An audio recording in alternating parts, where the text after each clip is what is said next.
Hello students, sunrise public school दे चुके online class में आप सभी का हार्दिक स्वागत, अभिनंदन और इस्तकबाल। आज हम क्लास 8 के हिंदी ग्रामर का एक टॉपिक लेकर आपके सामने समानार्थी शब्द या पर्यायवाची शब्द जिनको कहते हैं, इनका अर्थ होता है जो एक जैसे अर्थ प्रकट करते हैं, यानी एक समान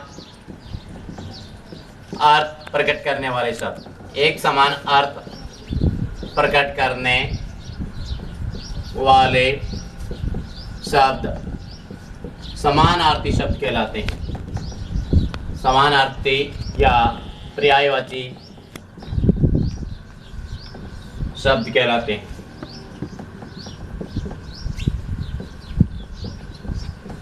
जो एक जैसा ही अर्थ प्रकट करते हैं। शब्द अलग अलग होते हैं लेकिन अर्थ है वो हमेशा एक ही। जैसे शब्द है अवगुण, जैसे अवगुण है तो अवगुण को हम दोष भी कह सकते हैं, विकार भी कह सकते हैं, और कमी भी कह सकते हैं, और बुराई भी कहते हैं। सभी का अर्थ है वो एक ही है, भले ही दोष कहें, विकार कहें, कमी कहें या बुराई कहें। या फिर हम जो अमृत है इसको सोम भी कह सकते हैं, सुधा भी कह सकते हैं, और पीयूष भी कह सकते हैं। ये अमृत के पर्यायवाची शब्द है। अहंकार, जिसको हम कहते हैं घमंड, मुख्य रूप से अहंकार, घमंड, दंभ, दर्प और अभिमान, ये शब्द एक ही हैं। इनका तात्पर्य हमेशा अहंकार से ही होता है। इसके बाद में आकाश, जिसको हम नभ भी कह सकते हैं, गगन भी कह सकते हैं, और व्योम भी कह सकते हैं, या फिर इसको आसमान भी कह सकते हैं। ये सब समानार्थी शब्द हैं, यानी पर्यायवाची शब्द हैं। देखिए, ईश्वर, जिसको हम प्रभु भी कह सकते हैं, परमेश्वर भी कह सकते हैं, और भगवान भी कहते हैं। ये सब समानार्थी शब्द हैं, यानी पर्यायवाची शब्द ईश्वर के। उपवन, जिसको हम बाग भी कह सकते हैं, बगीचा भी कह सकते हैं, उद्यान भी कह सकते हैं, या यानी सभी एक ही शब्द के पर्यायवाची शब्द है। औरत, जैसे औरत के पर्यायवाची शब्द, इसको नारी भी कह सकते हैं, स्त्री भी हम कहते हैं, ये एक ही शब्द हैं, और महिला भी कहते हैं।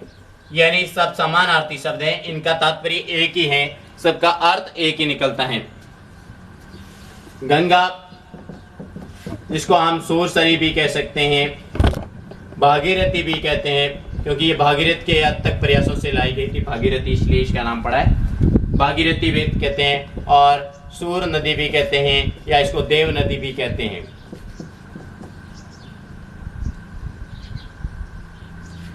ये देव नदी भी कहलाती है, देवताओं की नदी है।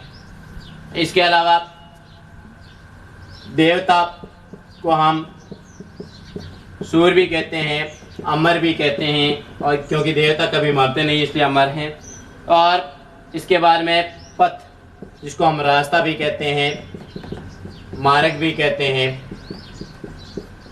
इसके अलावा पानी, जल भी कहते हैं, तोय भी हम इसको कहते हैं, नीर भी कहते हैं, वारी भी कहते हैं। ये जल के पर्यायवाची शब्द हैं।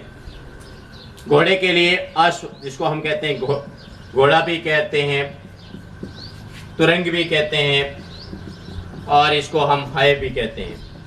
इसके अलावा घर को हम भवन भी कहते हैं, गृह भी कहते हैं, और सदन भी कहते हैं। तो हमने इन पर्यायवाची शब्दों के बारे में अध्ययन किया और पर्यायवाची शब्दों के बारे में जाना जो समान अर्थ प्रकट करते हैं। आपको ये वीडियो अच्छा लगा होगा, समझ में आया होगा। आपका दिन शुभ रहे। धन्यवाद।